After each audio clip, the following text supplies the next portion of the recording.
Hello friends, GS study with SI Dinesh YouTube channel में आप लोगों का स्वागत है। एंशिएंट हिस्ट्री की अगली कड़ी में आज हम चर्चा करेंगे वैदिक सभ्यता एवं उससे संबंधित 30 महत्वपूर्ण क्वेश्चन पर, जो सभी एग्जामों के लिए महत्वपूर्ण होने वाला है। तो सबसे पहले हम वैदिक सभ्यता पर नज़र डालते हैं, उसके बाद हम क्वेश्चन आंसर पर आएंगे। तो वैदिक शब्द दोस्तों वेद शब्द से बना है, जिसका अर्थ होता है ज्ञान। एवं इस संस्कृति के जो निर्माता थे मुख्यतः आर्य थे। आर्य जो है संस्कृत भाषा का शब्द है, जिसका अर्थ होता है श्रेष्ठ। वैदिक काल को अध्ययन की दृष्टि से हम लोग दो भागों में बांटकर पढ़ते हैं, पूर्व वैदिक काल और उत्तर वैदिक काल। पूर्व वैदिक काल का अगर कालक्रम देखा जाए तो 1500 बीसी से 1000 बीसी है, और उत्तर वैदिक काल का कालक्रम 1000 बीसी से 600 बीसी है। अगर स्क्रिप्ट के आधार पर देखा जाए दोस्तों, तो वैदिक काल को हम लोग आधे ऐतिहासिक काल के अंतर्गत रखते हैं। तो फिर आप लोग के मन में ये क्वेश्चन उठेगा कि उस समय तो वेदों की रचना हो चुकी थी। तो आप लोगों को बता देना चाहता हूँ दोस्तों कि वेदों की रचना बाद में हुई है। वेदों का संकलन किया गया है। वेदों की जो रचना है किसी व्यक्ति ने नहीं किया है, बल्कि ईश्वर ने ऋषि मुनियों को आत्मज्ञान देकर किया था। और ऋषि मुनि जो थे एक पीढ़ी से दूसरी पीढ़ी तक अपने ज्ञान को सुनाते थे, या सुनकर अगली पीढ़ी सुनकर बाद में वेद व्यास के द्वारा उसका संकलन किया गया था। इसलिए वैदिक साहित्य को श्रुति साहित्य बोला जाता है, और वेदों को अपुरुषमय या नित्य भी कहा जाता है, क्योंकि इसकी रचना किसी पुरुष ने नहीं किया है। तो चलते हैं दोस्तों, आपका समय ज़्यादा न लेते हुए क्वेश्चन आंसर पे आते हैं। आपका फर्स्ट क्वेश्चन है, ऋग्वैदिक आर्य किसकी पूजा करते थे? ऑप्शन ए है प्रकृति की उपासना, ऑप्शन बी है वृक्ष की पूजा, ऑप्शन सी है यज्ञ पूजा, और ऑप्शन डी है गाय की पूजा। तो इसका सही आंसर होता है दोस्तों ए, ऑप्शन ए, प्रकृति की उपासना। चलते हैं नेक्स्ट क्वेश्चन की ओर। नेक्स्ट क्वेश्चन आपका है दोस्तों, वर्ण व्यवस्था का सर्वप्रथम विवरण कहां से मिलता है या कहां से प्राप्त होता है? ऑप्शन ए है ऋग्वेद के 10वें मंडल में, ऑप्शन बी है महाभारत में, ऑप्शन सी है 6ठी शताब्दी ईसा पूर्व में, और ऑप्शन डी है शताब्दी ईसा पूर्व में। तो इसका सही आंसर होता है दोस्तों ऑप्शन ए, ऋग्वेद के 10वें मंडल में। अगर इसके इंपॉर्टेंट फैक्ट्स देखा जाए दोस्तों, तो हम बोल सकते हैं कि ऋग्वेद में टोटल 10 मंडल थे, या हम बोल सकते हैं मंडल क्या होते हैं। तो ऋग्वेद को अध्ययन को आसान बनाने के लिए ऋग्वेद को छोटे छोटे भागों में बांटा गया है, जिन्हें हम लोग मंडल कहते हैं। तो ऋग्वेद के टोटल 10 मंडल थे, 1028 सूक्त थे, और 10,580 इसमें मंत्र हुए हैं, कहीं कहीं 24 भी देता है अगर। और इसका जो 10वां मंडल था उसमें चातुर्वर्ण समाज की संकल्पना किया गया था। ऋग्वेद से संबंधित और अगर फैक्ट्स आप लिखना चाहें तो लिख सकते हैं। ऋग्वेद सबसे प्राचीन वेद है, इसके पाठ्यकर्ता को होत्रु कहा जाता है, और इसमें किस चीज़ की चर्चा किया गया है? तो इसमें देवी देवताओं की स्तुति करने वाले श्लोक की रचना किया गया है। चलते हैं नेक्स्ट क्वेश्चन की ओर। नेक्स्ट क्वेश्चन आपका है, वेद शब्द का अर्थ है? ऑप्शन ए ज्ञान, ऑप्शन बी धर्म संहिता, ऑप्शन सी आचार संहिता, ऑप्शन डी ज्ञान का रहस्य। तो इसका सही आंसर है दोस्तों ऑप्शन ए, ज्ञान। चलते हैं नेक्स्ट क्वेश्चन की ओर।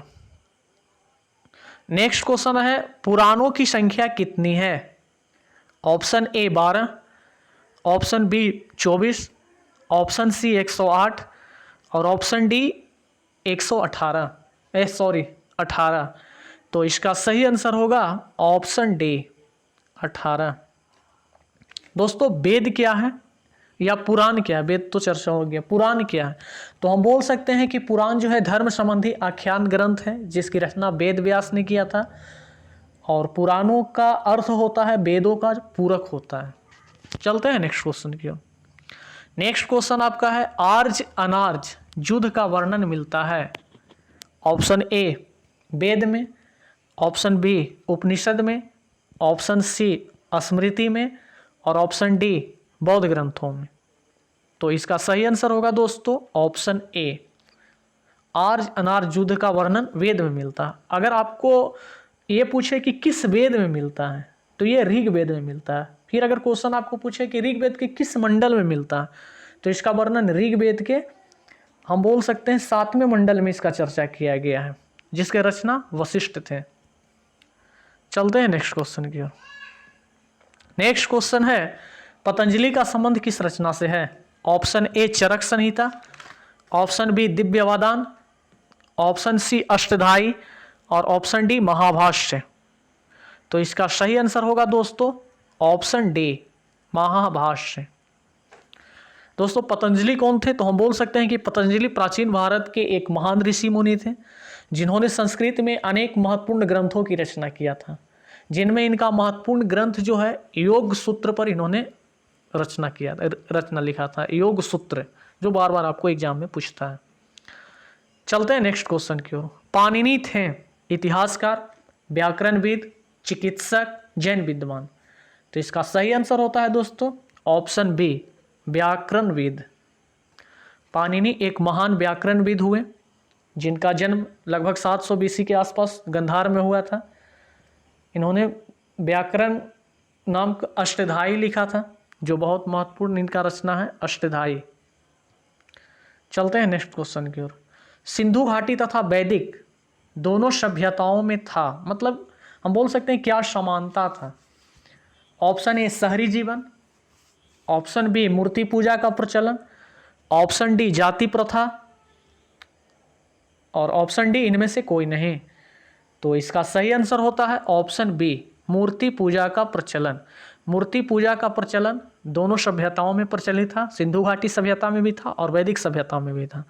अगर दोनों में असमानता की बात किया जाए तो आप देख सकते हैं कि सिंधु घाटी नगरीय सभ्यता थी, जबकि वैदिक सभ्यता ग्रामीण सभ्यता थी। सिंधु घाटी के लोग लोहा से परिचित नहीं थे, जबकि वैदिक सभ्यता के लोग लोहा से परिचित थे। सिंधु घाटी में अधिकतर दफनाया जाता था मृतकों को, वैदिक सभ्यता में जलाया जाता था। सिंधु घाटी के अधिकतर जो स्थल मिले हैं सिंधु नदी के आसपास मिले हैं, जबकि वैदिक सभ्यता के अधिकतर स्थल गंगा और जमुना के किनारे मिले हैं। तो चलते हैं नेक्स्ट क्वेश्चन की ओर। नेक्स्ट क्वेश्चन आपका है 1400 ईसा पूर्व का एशिया माइनर का एक अभिलेख, जिसमें वैदिक देवताओं का वर्णन है, किस स्थल पर पाया गया है? Option A Ankara, option B Boghazkoy, option C हित्ती और ऑप्शन डी इस्तांबुल। तो इसका सही आंसर होता है दोस्तों ऑप्शन बी अंकोरा, एशिया माइनर अभिलेख। दोस्तों बोगाजकोई अभिलेख वर्तमान सीरिया में स्थित है, जहां से जिस अभिलेख में हम बोल सकते हैं वैदिक देवताओं का उल्लेख मिलता है, जिनमें 4 महत्वपूर्ण देवता का उल्लेख मिलता है, मित्र, वरुण, इंद्र और नक्षत्र। चलते हैं नेक्स्ट क्वेश्चन की ओर। नेक्स्ट क्वेश्चन है प्रसिद्ध गायत्री मंत्र किस धर्म ग्रंथ में है? Option A Rigveda, option B Yajurveda, option C Samaveda, option D Atharvaveda.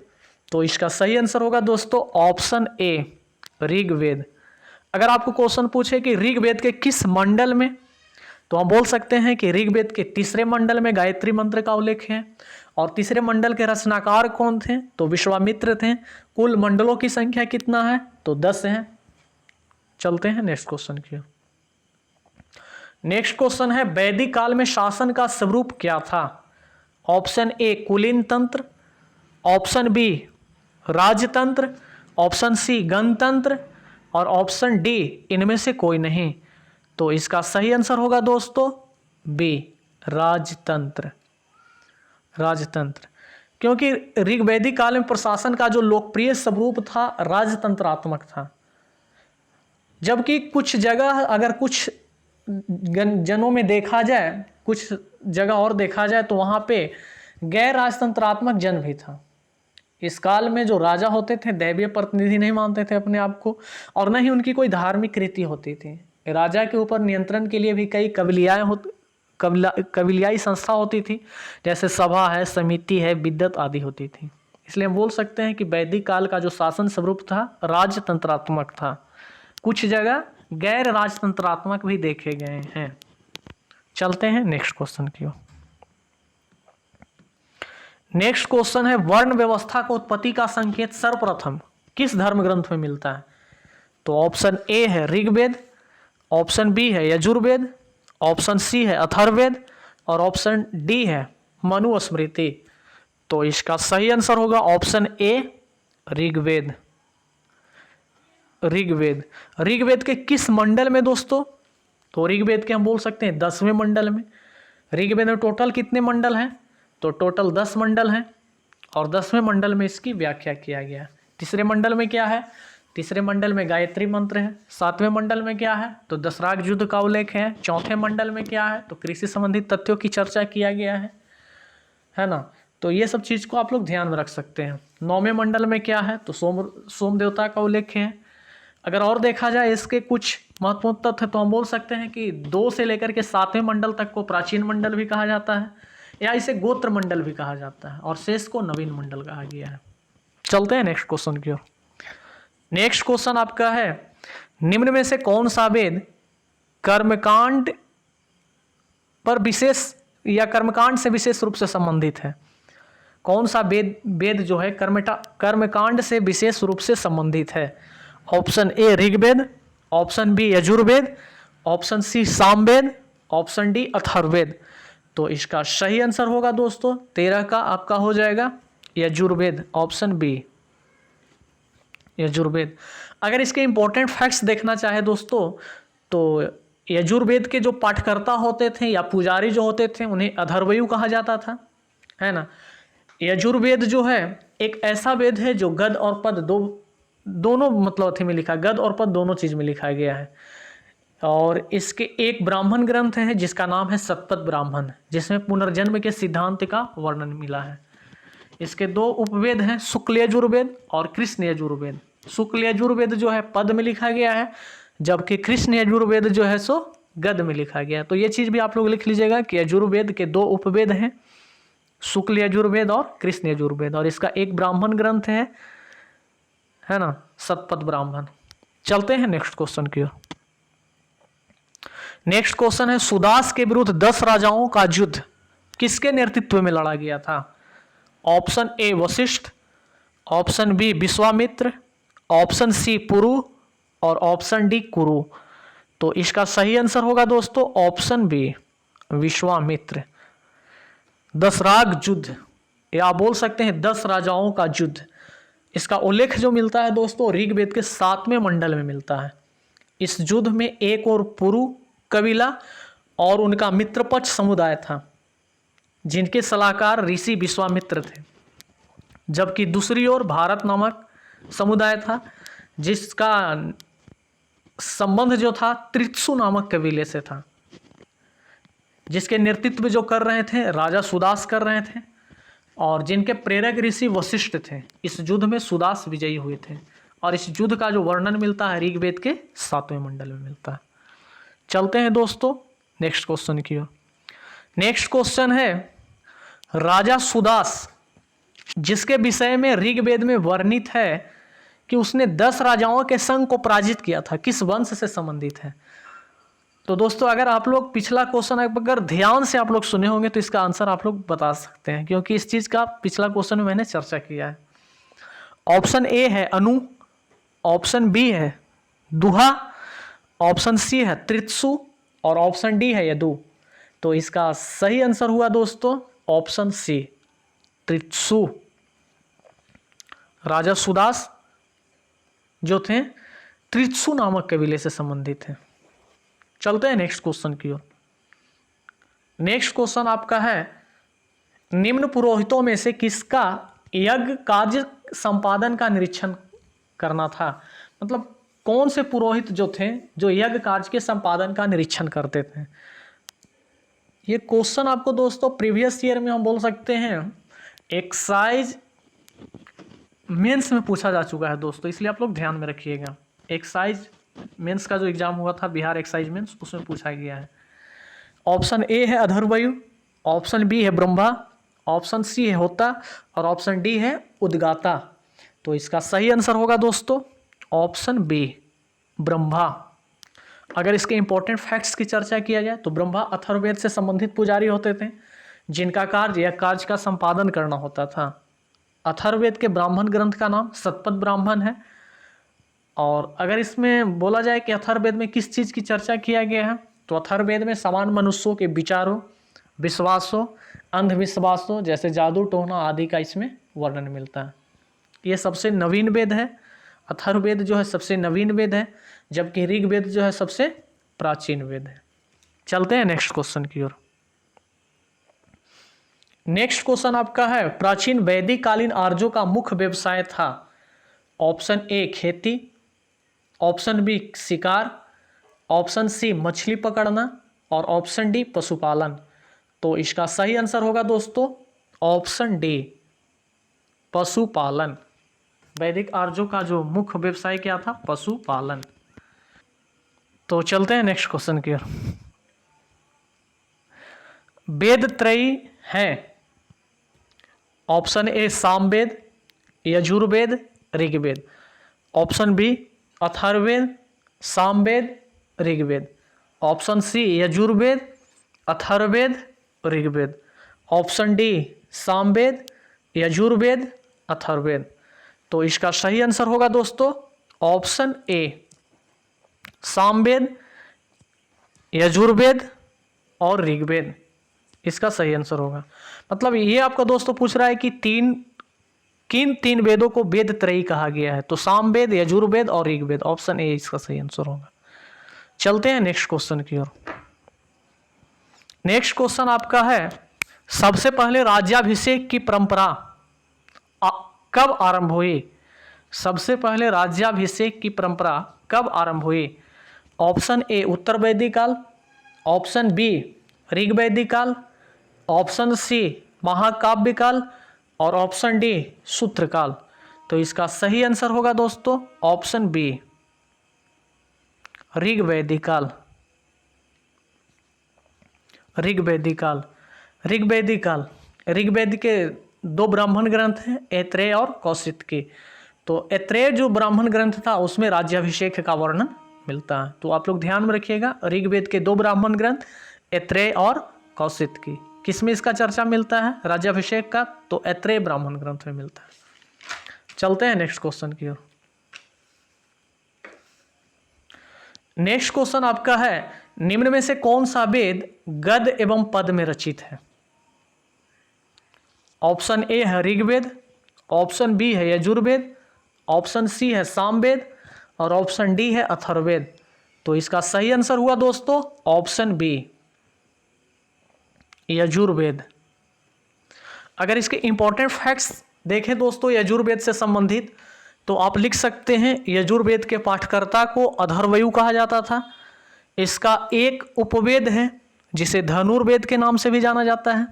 इसके दो ब्राह्मण ग्रंथ हैं, शतपथ और तैत्तिरीय। शतपथ और तैत्तिरीय यजुर्वेद के दो ब्राह्मण ग्रंथ, शतपथ और तैत्तिरीय। ऋग्वेद के भी दो ब्राह्मण ग्रंथ, ऐत्रेय और कौशितकी। अगर इसका किस चीज़ का इसमें चर्चा किया है यजुर्वेद में, तो इसमें हम बोल सकते हैं कि यह एक कर्मकांडीय वेद है जिसमें विभिन्न यज्ञों से संबंधित अनुष्ठान का उल्लेख किया गया है। चलते हैं नेक्स्ट क्वेश्चन की ओर।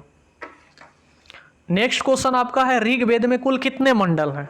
दोस्तों इस चीज़ का मैंने चर्चा बार बार किया है, पिछले क्वेश्चनों में मैंने बार बार फैक्ट्स में इसका चर्चा किया है। अगर आप लोग ध्यान से सुन रहे होंगे तो इसका आंसर जरूर बताइएगा। Option A 8, option B 9, option C 10 और ऑप्शन डी 11। तो इसका सही आंसर होगा ऑप्शन सी 10। ऋग्वेद के टोटल कितने मंडल हैं, तो 10 मंडल हैं। कभी कभी दोस्तों आपको मंडल और उसके रचनाकार से संबंधित क्वेश्चन पूछ देता है। अगर आप लोग नोट्स बनाना चाहे तो लिख लीजिएगा टोटल 10 मंडल और उसके रचनाकार और उसकी विशेषता वगैरह से संबंधित। तो अगर पूछे प्रथम मंडल, तो प्रथम मंडल के जो रचनाकार थे कृषभ ऋषि थे। दूसरे मंडल के रचनाकार कौन थे, तो भारदुगव ऋषि थे। तीसरे मंडल के रचनाकार कौन थे, तो विश्वामित्र थे, जिसमें गायत्री मंत्र का उल्लेख मिलता है। चौथे मंडल, तो चौथा मंडल के रचनाकार वामदेव थे, जिसमें कृषि संबंधी का उल्लेख मिलता है। पांचवा मंडल के रचनाकार अति थे। छठे मंडल के रचनाकार भारद्वाज थे। सातवें मंडल के रचनाकार वशिष्ठ थे, जिसमें दशराग युद्ध का उल्लेख मिलता है जो सुदास और 10 जनों के बीच लड़ा गया था। आठवां मंडल कनव ऋषि हैं। नौवां मंडल अंगिरस हैं, जिसमें सोम देवता का उल्लेख मिलता है। और 10वें मंडल में के जो रचनाकार थे क्षुद्र सुक्तिये थे। तो इस प्रकार आपका 10 मंडल हुआ और उसके रचनाकार हुआ। चलते हैं नेक्स्ट क्वेश्चन की ओर। नेक्स्ट क्वेश्चन है छंदोगय उपनिषद का संबंध किस वेद शाखा से है? छंदोगय, तो छंदोगय उपनिषद का संबंध किस वेद शाखा से है? इसका ऑप्शन है ऋग्वेद, ऑप्शन बी है यजुर्वेद, ऑप्शन सी है सामवेद और ऑप्शन डी है अथर्ववेद। तो इसका सही आंसर होगा दोस्तों ऑप्शन सी सामवेद। अगर सामवेद के इंपॉर्टेंट फैक्ट्स लिखना चाहे तो आप लिख सकते हैं कि सामवेद के पुजारी को उद्गाता कहा जाता था। इसके एक उपवेद है जिसे गंधर्ववेद भी, इसका एक उपवेद है जिसे गंधर्ववेद कहते हैं। इसके 2 ब्राह्मण ग्रंथ हैं, पंचविश और जैमिनीय, पंचविश और जैमिनीय। तो इसके भी 2 ब्राह्मण ग्रंथ हैं दोस्तों, आप याद कर सकते हैं। ऋग्वेद के भी 2 हैं, ऐत्रेय और कौशिकी। यजुर्वेद के भी 2 हैं, शतपथ और तैत्तिरीय। सामवेद के भी 2 हैं, पंचविश और जैमिनीय। अगर आपको क्वेश्चन पूछे कि सामवेद से और संबंधित मतलब महत्वपूर्ण फैक्ट्स अगर आपको पूछे जो आपको बार बार एग्जाम में पूछता है, तो हम बोल सकते हैं कि सामवेद को भारतीय संगीत का जनक माना जाता है। चलते हैं नेक्स्ट क्वेश्चन की ओर। नेक्स्ट क्वेश्चन आपको है राजा के निर्वाचन से संबंधित सूक्त पाए जाते हैं। तो ऑप्शन ए है ऋग्वेद, ऑप्शन बी है यजुर्वेद, ऑप्शन सी है सामवेद और ऑप्शन डी है अथर्ववेद। तो इसका सही आंसर होगा ऑप्शन ए ऋग्वेद। ऋग्वेद जिसमें राजा के निर्वाचन से संबंधित सूक्त पाए जाते हैं। या हम बोल सकते हैं कि इसी में राज्याभिषेक से का भी वर्णन मिलता है और इसका चर्चा किए हैं दोस्तों। ऋग्वेद के अगर पूछे कि किस ब्राह्मण ग्रंथ में, तो ऐत्रेय ब्राह्मण में इसका चर्चा मिलता है। चलते हैं नेक्स्ट क्वेश्चन की ओर। नेक्स्ट क्वेश्चन है बहुत इंपॉर्टेंट क्वेश्चन जो सभी एग्जामों के लिए महत्वपूर्ण होने वाला है। कभी भी ये एक क्वेश्चन आपको पूछ सकता है एग्जाम में। क्वेश्चन है आपका कि मैं कवि हूँ, मेरे पिता भीषज हैं और मेरी माता अन्न पीसती है, यह अवतरण कहाँ मिलता है? ऑप्शन ए ऋग्वेद में, ऑप्शन बी यजुर्वेद में, ऑप्शन सी धम्मवेद में, धम्मपद में और ऑप्शन डी मृच्छकटिकम में। तो इसका सही आंसर हुआ दोस्तों ऑप्शन ए ऋग्वेद में। ऋग्वेद में। और ऋग्वेद में दोस्तों आपको क्वेश्चन कभी कभी ये पूछता है कि ऋग्वेद के किस मंडल में इस उक्ति की चर्चा किया गया है। तो इसका चर्चा जो है ऋग्वेद के 8वें मंडल में किया गया है, जिसके जो रचनाकार कौन थे? कण्व ऋषि थे। चलते हैं नेक्स्ट क्वेश्चन की। नेक्स्ट क्वेश्चन है पृथ्वी से संबंधित देवता थे। Option A Agni, option B Varuna, option C Savita और ऑप्शन डी मरुत। तो इसका सही आंसर होगा दोस्तों ऑप्शन बी वरुण, क्योंकि वरुण को पृथ्वी और सूर्य का निर्माता, विश्व का नियामक, ऋतु परिवर्तन एवं दिन रात कर्ता आदि का देवता माना जाता है। अगर धौ के बारे में पूछा जाए तो धौ को आकाश का देवता माना जाता है, सोम को आपको वनस्पति का देवता माना जाता है, उषा को प्रगति और उत्थान का देवता माना जाता है। चलते हैं नेक्स्ट क्वेश्चन की। नेक्स्ट क्वेश्चन है तुम्हारा अधिकार कर्म पर है, फल की प्राप्ति पर नहीं, यह निम्न में से किस ग्रंथ में कहा गया है? Option A Mahabhashya, option B Gita, option C Mahabharata और ऑप्शन डी अष्टधाई। तो दोस्तों इसका सही आंसर होगा ऑप्शन बी गीता। तो दोस्तों मैं आप लोगों को ये कहना चाहता हूँ कि जो गीता में जो ये उक्ति वर्णित है इसको अपने लाइफ में फॉलो कीजिएगा, अपने जीवन में इसको उतारिएगा। आप सिर्फ और सिर्फ कर्म कर सकते हैं, आप सिर्फ और सिर्फ मेहनत कर सकते हैं। फल की आपके फल पर आपको किसी प्रकार का कोई अधिकार नहीं है ना। और जो आदमी कर्म करेगा वो एक न एक दिन फल की प्राप्ति करेगा ही। इसलिए दोस्तों आप मेहनत कीजिए, दिन रात मेहनत कीजिए, तब तक मेहनत कीजिए जब तक आप सफल नहीं हो जाते हैं, और इस चीज़ को अपने लाइफ में फॉलो कीजिए। चलते हैं नेक्स्ट क्वेश्चन। नचिकेत और यम के बीच सुप्रसिद्ध संवाद उल्लेखित है। एवं नहीं होगा दोस्तों, यहाँ पे यम होगा, थोड़ा सा टाइपिंग में मिस्टेक हुआ होगा। नचिकेत और यम के बीच सुप्रसिद्ध संवाद उल्लेखित है। ऑप्शन ए छंदोगय उपनिषद में, ऑप्शन डी मुंडको उपनिषद में, ऑप्शन सी केनो उपनिषद या कठोपनिषद भी बोल सकते हैं, और ऑप्शन डी बृहदारण्यक उपनिषद में। तो इसका सही आंसर होगा दोस्तों ऑप्शन सी केनो उपनिषद या कठोपनिषद, दोनों एक ही है। चलते हैं नेक्स्ट क्वेश्चन की ओर। नेक्स्ट क्वेश्चन है आरंभिक वैदिक साहित्य में सर्वाधिक वर्णित नदी है। Option A Sindhu, option B Satudri, option C Saraswati और ऑप्शन डी गंगा। तो इसका सही आंसर होगा दोस्तों ऑप्शन ए सिंधु, क्योंकि सिंधु का उल्लेख जो है सबसे अधिक बार किया गया है और इसकी आर्थिक उपयोगिता के कारण वैदिक साहित्य में इसे हिरण्ययनी भी कहा गया है। तो आप लोग क्वेश्चन लिख लीजिएगा दोस्तों, ये आपको क्वेश्चन पूछ सकता है कि वैदिक साहित्य के किस नदी की आर्थिक उपयोगिता के कारण उसे हिरण्ययनी कहा गया है, हिरण्ययनी कहा गया है। ये क्वेश्चन बार बार पूछता है। अगर और देखा जाए तो गंगा का उल्लेख वैदिक साहित्य में 1 बार किया गया है, जमुना का उल्लेख 3 बार किया गया है और सरस्वती को सबसे पवित्र माना गया और इसकी पवित्रता के कारण ही इसे सरस्वती को नदीतमा या देवीतमा आदि उपाधियों से जाना गया है। तो आप लोग लिख सकते हैं, आपको क्वेश्चन में भी पूछ सकता है कि वैदिक साहित्य के किस नदी को आर्थिक उपयोगिता के कारण हिरण्ययनी कहा गया, तो सिंधु है ना। पवित्रता के कारण किस नदी को नदीतमा या देवीतमा कहा गया, तो सरस्वती। चलते हैं नेक्स्ट क्वेश्चन की ओर। नेक्स्ट क्वेश्चन आपका है मूर्ति पूजा का प्रारंभ कब से माना जाता है। पूर्व आर्य, उत्तर वैदिक काल, सी मौर्य काल और ऑप्शन डी कुषाण काल। तो इसका सही आंसर होगा दोस्तों ऑप्शन ए मौर्य काल, क्योंकि मूर्ति पूजा का प्रारंभ सिंधु घाटी सभ्यता के समय ही हो गया था। चलते हैं नेक्स्ट क्वेश्चन की ओर। नेक्स्ट क्वेश्चन है दोस्तों किस उपनिषद में जीवन को 4 भागों में बांटकर उसे अलग अलग आश्रमों से जोड़कर चर्चा किया गया। ये भी बहुत इंपॉर्टेंट क्वेश्चन है दोस्तों, ये भी एसआई प्रीवियस ईयर में आप देखिएगा तो ये क्वेश्चन आपको मिल जाएगा, पूछा गया क्वेश्चन है। ये क्वेश्चन हमें एग्जाम में मिला है, इसलिए आप लोग को मैं ध्यान दिला रहा हूँ। ऑप्शन फर्स्ट है जावलो उपनिषद, ऑप्शन बी है छंदोगय उपनिषद, ऑप्शन सी है बृहदारण्यक उपनिषद और ऑप्शन डी है मुंडको उपनिषद। तो इसका सही आंसर होगा दोस्तों ऑप्शन ए जावलो उपनिषद। जावलो उपनिषद, जावलो उपनिषद में दोस्तों जीवन को 4 भागों में बांट दिया गया है और उसे अलग अलग आश्रम से जोड़ा गया है। अगर देखा जाए जीवन के प्रथम अवस्था या प्रथम उम्र जो एज होता है 0 से 25, तो 0 से 25 को ब्रह्मचर्य आश्रम में रखा गया है, 25 से 50 इसको गृहस्थ आश्रम में रखा गया है और 51 से 75 वानप्रस्थ आश्रम में रखा गया है और 76 से 100 को संन्यास आश्रम में रखा गया है। तो ये था आपको जावलो उपनिषद से संबंधित कि जीवन को 4 आश्रमों में बांटा गया है।